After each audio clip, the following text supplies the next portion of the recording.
தலைப்புச் செய்திகளை பார்க்கலாம். காங்கிரஸ் கட்சியை இனி காப்பாற்ற முடியாது என பிரதமர் மோடி பேச்சு. தோல்வியை ஏற்க முடியாமல் வாக்குப்பதிவு இயந்திரங்கள், வாக்காளர் பட்டியல் திருத்தம் பற்றி எதிர்க்கட்சிகள் குறை கூறுவதாக குற்றச்சாட்டு.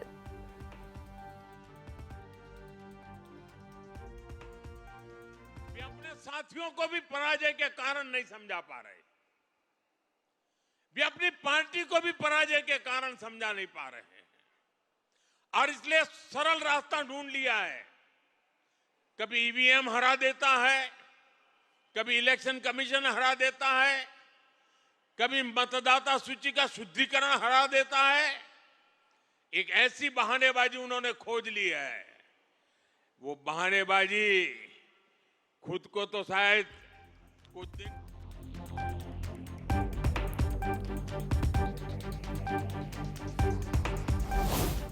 நாடு முழுவதும் எதிர்க்கட்சியின் நிலை பலவீனமடைந்துள்ளதற்கு பீகார் தேர்தல் வெற்றியே சான்று. சாதி மதம் அடிப்படையிலான பிரச்சாரத்தை மக்கள் நிராகரித்து விட்டதாகவும் மோடி பேச்சு.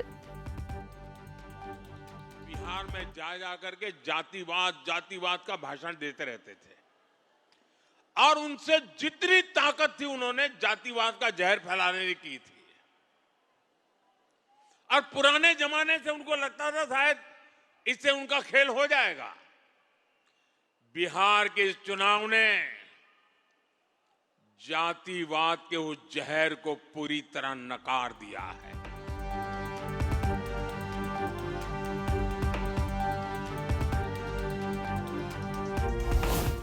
பீகாரில் மீண்டும் பாஜக கூட்டணி ஆட்சியை பிடித்த நிலையில் நிதிஷ்குமாரின் பதவியேற்பு விழா திடீர் ஒத்திவைப்பு. துணை முதல்வர் அமைச்சரவை ஒதுக்கீடு இறுதி செய்வதில் சலசலப்பு.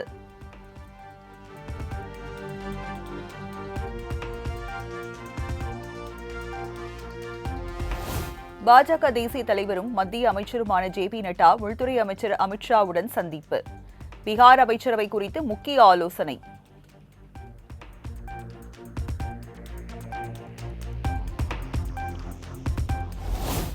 பீகார் தேர்தலில் முன் எப்போதும் இல்லாத அளவில் 71.6% பெண்கள் வாக்குப்பதிவு. தேர்தலுக்கு சில நாட்களுக்கு முன்பு மத்திய மாநில அரசுகள் பெண்கள் வங்கி கணக்கில் 10,000 வரவு வைத்ததே முக்கிய காரணம் என தகவல்.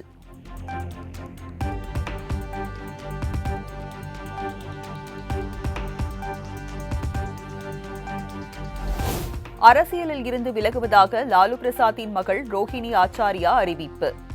தேர்தல் தோல்விக்கு பொறுப்பை ஏற்றுக்கொண்டு வீட்டில் இருந்து வெளியேறிவிட்டதாகவும் பேட்டி. पूरा दुनिया बोल रहा है जो चाणक्य बनेगा तो चाणक्य से आप सवाल पूछिएगा. जब कार्यकर्ता चाणक्य से सवाल कर रहा है, पूरा देश दुनिया सवाल कर रहा है कि पार्टी का ये ऐसा हाल क्यों हुआ. अब जब संजय और रमीज इन लोग का नाम लीजिए तो आपको घर से निकाल दिया जाएगा, आपको बदनाम किया जाएगा, आपको गाली दिलवाया जाएगा.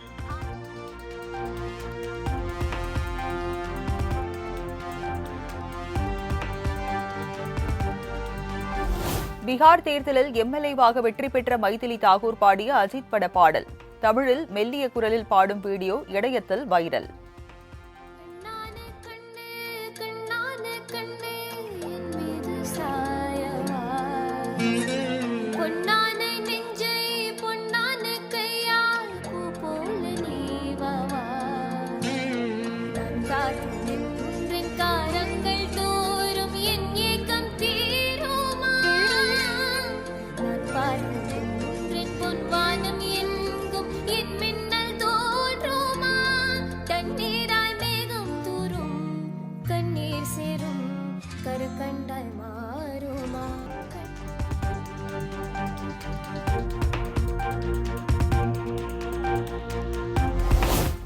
டெல்லி கார் குண்டுவெடிப்பு சதி செயலுக்கு பிறகு தலைமறைவான ஹரியானா அல்ஃபலா பல்கலைக்கழக மருத்துவ மாணவர் மேற்கு வங்கத்தில் கைது.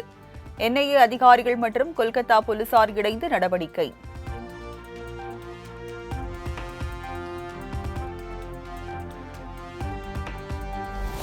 நேபாள எல்லை வழியாக இந்தியாவுக்குள் சட்டவிரோதமாக ஊடுருவ முயன்ற 2 வெளிநாட்டு மருத்துவர்கள் கைது. ஊடுருவியதற்கான காரணம் குறித்து போலீசார் தீவிர விசாரணை.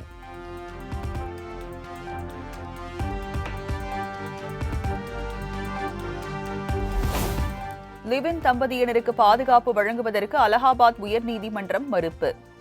ஒரு நபரின் சுதந்திரம் மற்றொருவரின் சட்டப்பூர்வ உரிமையை ஆக்கிரமிப்பவோ அல்லது மீறவோ முடியாது என்றும் தீர்ப்பு.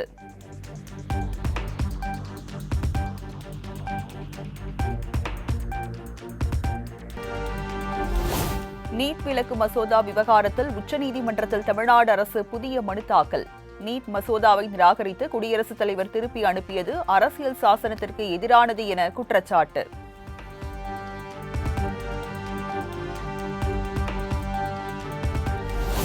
தமிழகத்தில் இதுவரை 5.90 கோடி பேருக்கு வாக்காளர் சிறப்பு தீவிர திருத்த படிவங்கள் விநியோகம்.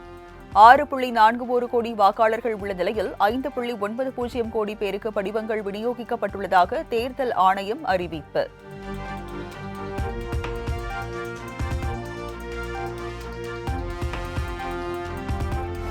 திருச்செங்கோடு அருகே வாக்காளர்களுக்கு வழங்க வேண்டிய 500க்கும் மேற்பட்ட SIR விண்ணப்பங்கள் கோயில் வளாகத்தில் கிடந்ததால் பரபரப்பு. பொறுப்பற்ற முறையில் செயல்பட்ட BLO மற்றும் வருவாய்த்துறை அதிகாரிகள் மீது உரிய நடவடிக்கை எடுக்க பொதுமக்கள் கோரிக்கை. இந்த மாதிரி சிறப்பு வாக்காளர் திருத்த பட்டியலில் என்னோட திருத்தம் பண்ணலான்ட்டு இங்கே வந்தேன். இங்கே வந்து பார்த்தீங்கன்னா BLO இல்லாமல் யாருமே இல்லாமல் அந்த ஃபார்ம்லாம் வந்து பார்த்தோன்னா கேட்பாரிட்டு கிடக்குது. கடந்த 2 மணி நேரமாக அப்படியே இருந்துச்சுங்க. இது சப்போஸ் ஒரு மழையோ வெயில வந்து ஒரு மழையில் நனைஞ்சிருந்துச்சுன்னா இந்த ஃபார்மில் வீணாக போயிருக்கும். இதெல்லாம் வந்து கிடைக்க ரொம்ப கஷ்டங்கிறாங்க. அதனால் வந்து இது மாவட்ட நிர்வாகம் தக்க நடவடிக்கை எடுக்கணும்.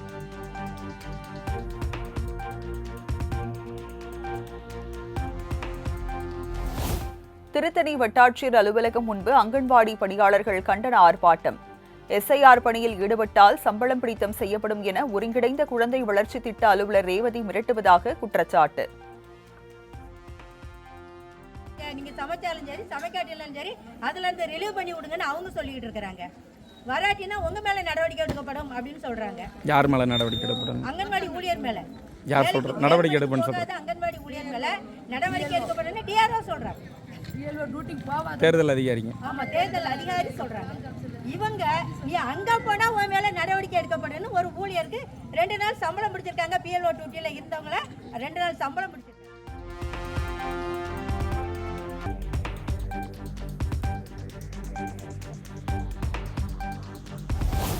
திருத்தணியில் செய்தியாளரின் கைபேசியை பறிக்க முயன்ற ஒருங்கிணைந்த குழந்தை வளர்ச்சி திட்ட அலுவலர் ரேவதி. தனக்கு எதிராக போராட்டம் நடத்தும் அங்கன்வாடி ஊழியர்களிடம் செய்தி சேகரித்ததால் ஆவேசம். என்ன பண்றீங்க இங்க? போன் ஏன் புடுங்க நீங்க? என்ன பண்றீங்க இங்க? போன் ஏன் புடுங்க நீங்க? போன் எதுக்கு புடுங்குறீங்க நீங்க? உங்க பர்சனல்ல வந்து எடுத்தாதான் நீங்க கேட்கணும். உங்களை பர்சனலா வந்து எடுத்தாதான் நீங்க கேட்கணும்.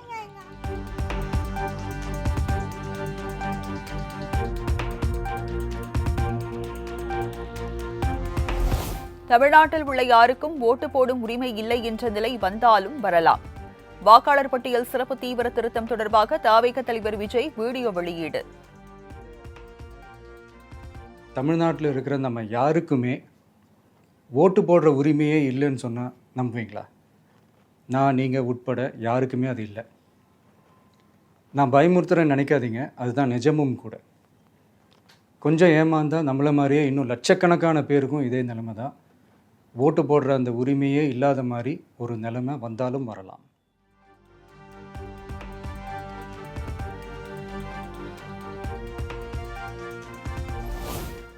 SIR தொடர்பாக திமுக அரசுக்கு கண்டனம் தெரிவித்து அதிமுக சார்பில் வரும் 17ஆம் தேதி ஆர்ப்பாட்டம். சென்னை எழும்பூர் ராஜரத்தின மைதானம் அருகே நடைபெறும் என எடப்பாடி பழனிசாமி அறிவிப்பு.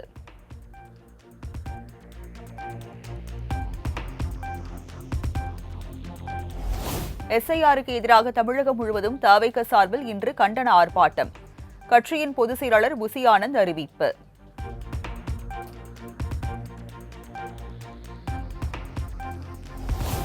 சிவகங்கை மாவட்டம் சிங்கம்புணரியில் 8301 பயனாளிகளுக்கு ரூபாய் 89 கோடியில் நலத்திட்ட உதவிகளை வழங்கினார் துணை முதல்வர் உதயநிதி. பொருளாதார வளர்ச்சியில் எந்த மாநிலமும் நினைத்து கூட பார்க்க முடியாத அளவிற்கு தமிழகம் 11.19% வளர்ச்சி அடைந்துள்ளதாக பேச்சு. நம்முடைய முதலமைச்சர் அவர்கள் அந்த சிறப்பை பெற்றிருக்கிறாங்க. பொருளாதார வளர்ச்சியில எந்த மாநிலமும் நினைச்சு கூட பார்க்க முடியாத டபுள் டிஜிட் 11.19% வளர்ச்சியோடு இன்னைக்கு இந்தியாவிலே முதல் மாநிலமாக நம்முடைய தமிழ்நாடு விளங்கி கொண்டிருக்கிறதுனா நம்முடைய முதலமைச்சர் அவர்கள் கொண்டு வந்த பல்வேறு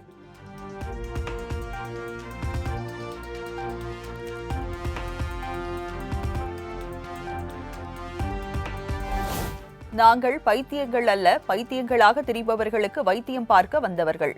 தஞ்சாவூர் மாவட்டம் பூதலூரில் நடைபெற்ற தண்ணீர் மாநாட்டில் நாம் தமிழர் கட்சி ஒருங்கிணைப்பாளர் சீமான் பேச்சு. இங்கே இருக்கிற உண்மையிலே பல பைத்தியங்கள் பார்த்து கொண்டிருக்கிறார்கள். நாங்கள் பைத்தியங்கள் அல்ல, பைத்தியமா திரிகிறவர்களுக்கு வைத்தியம் பார்க்க வந்த வைத்தியர்கள் என்பதை சீமானுக்கு என்ன ஆயிற்று, மரத்தோட பேசிக் கொண்டிருக்கிறார், அதற்கு ஓட்டா இருக்கிறது என்கிறார்.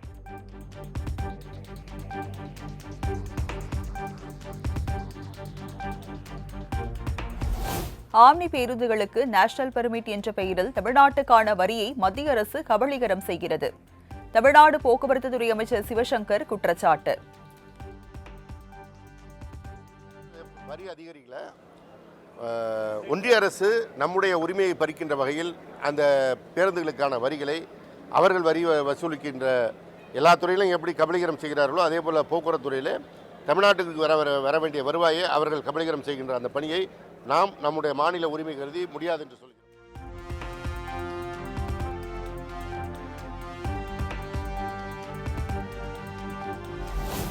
காங்கிரஸ் தீவிரவாதத்தை ஊக்குவிக்கும் கட்சியா என முன்னாள் அமைச்சர் ராஜேந்திர பாலாஜிக்கு செல்வ பெருந்தகை கண்டனம். தாங்கள் பேசினால் தாங்க மாட்டீங்க, நாவடக்கம் தேவை எனவும் ஆவேசம். யாரை டாடின்னு கூப்பிடுறதுன்னு தெரியல. நாங்களே எங்கள் வீட்டில் இருக்கிறவங்க தான் டாடின்னு கூப்பிடுவோம்.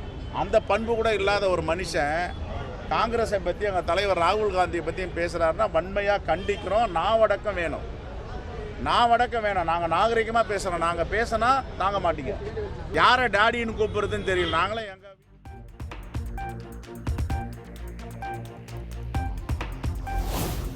தமிழகம் முழுவதும் இன்று நடக்கிறது பட்டதாரி ஆசிரியர் பணிக்கான 2ஆம் தாள் தகுதி தேர்வு. 1241 மையங்களில் 3,73,000 பேர் தேர்வு எழுத உள்ளதாக தகவல்.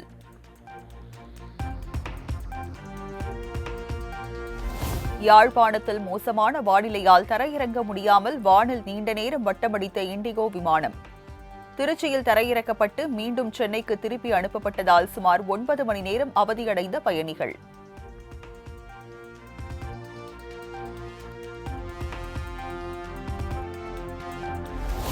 மன்னார்குடியில் இருந்து கிழக்கு கடற்கரை சாலை வழியாக திருச்செந்தூருக்கு அரசு பேருந்து சேவையை தொடங்கி வைத்தார் அமைச்சர் TRB ராஜா. வாக்காளர் பட்டியல் திருத்த பணியில் அதிமுகவினர் வாக்குரிமையையும் காப்பாற்றப் போவது திமுக தான் என பேட்டி.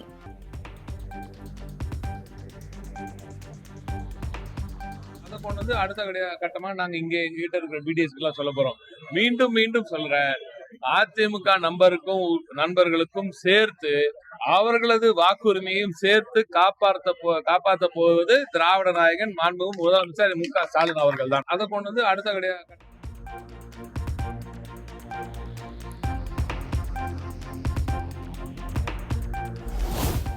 பழனி கொடைக்கானல் சாலையில் சுற்றுலா வாகனத்தை துரத்திய காட்டு யானை. இடையத்தில் வைரலாகும் வீடியோ காட்சி.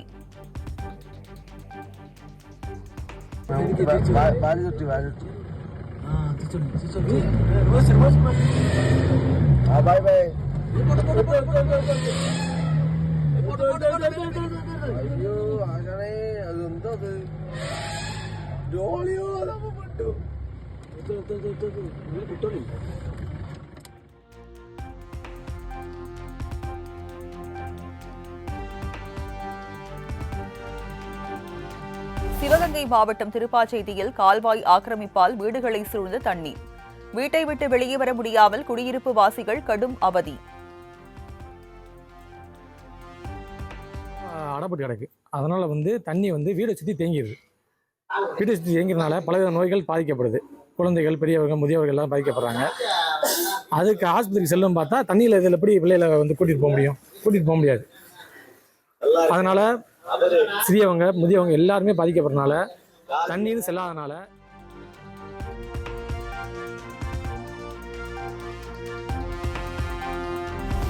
கொடைக்கானலில் மாலை வேளையில் கடும் பனிமூட்டம். நகர்ப்பகுதியில் ஏற்பட்ட போக்குவரத்து நெரிசலால் வாகன ஓட்டிகள், சுற்றுலா பயணிகள் அவதி.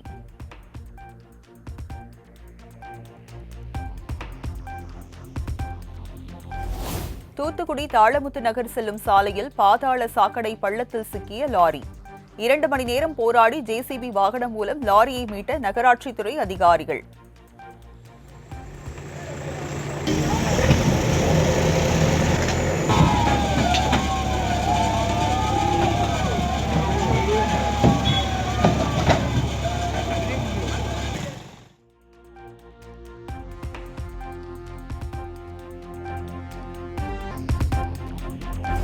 மயிலாடுதுறை மாயூரநாதர் சுவாமி ஆலயத்தின் துலா உற்சவ திருத்தேரோட்டம் கோலாகலம். ஆயிரக்கணக்கான பக்தர்கள் கலந்து கொண்டு தேரை வடம் பிடித்து இழுத்து நேர்த்திக்கடன்.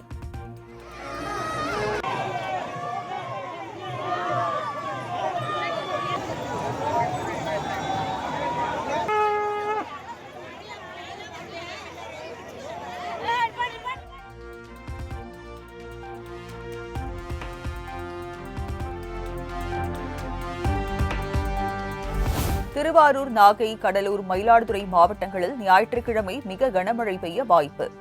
தஞ்சை, புதுக்கோட்டை, சிவகங்கை, ராமநாதபுரம், விழுப்புரம் மாவட்டங்களில் இன்று கனமழை பெய்யும் என எச்சரிக்கை.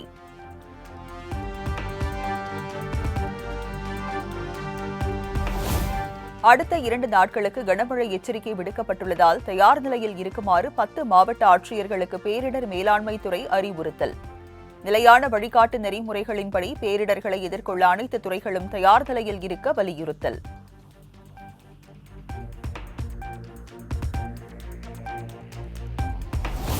மகாராஷ்டிரா மாநிலம் ஜல்கான் மாவட்டத்தில் உள்ள ரசாயன ஆலையில் பயங்கர தீ விபத்து. வெண்ணெய் முட்டும் அளவுக்கு புகைமண்டலம் வெளியேறியதால் மக்கள் அச்சம்.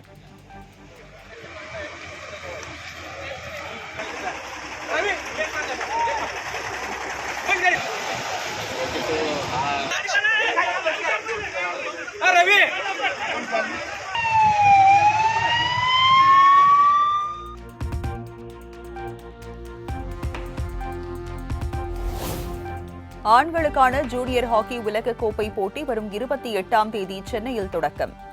சென்னை விமான நிலையம் வந்தடைந்த இந்திய ஜூனியர் ஹாக்கி அணியினருக்கு உற்சாக வரவேற்பு.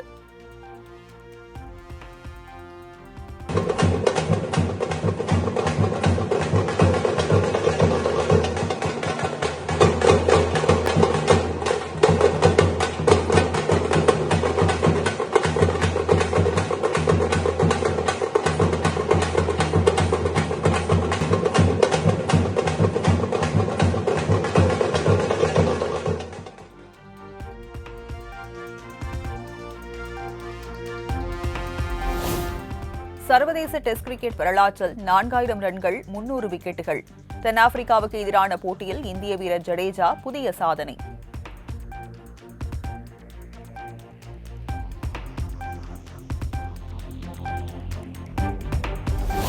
(2025) உலக குத்துச்சண்டை கோப்பை இறுதிப் போட்டிகள் இன்று நொய்டாவில் தொடக்கம். பிரம்மாண்டமாக நடந்த துவக்க விழாவில் பல்வேறு நாடுகளைச் சேர்ந்த வீரர், வீராங்கனைகள் பங்கேற்பு.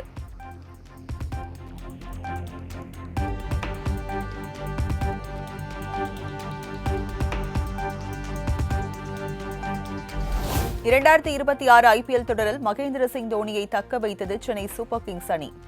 வரும் IPL தொடரிலும் தோனி விளையாடுவார் என்ற அறிவிப்பால் ரசிகர்கள் மகிழ்ச்சி.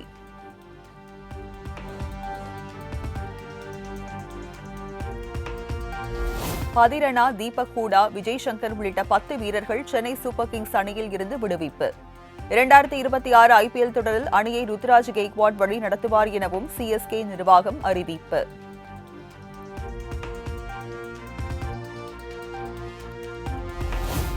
யுனிசெஃபின் குழந்தைகள் நலனுக்கான தூதராக நடிகை கீர்த்தி சுரேஷ் நியமனம்.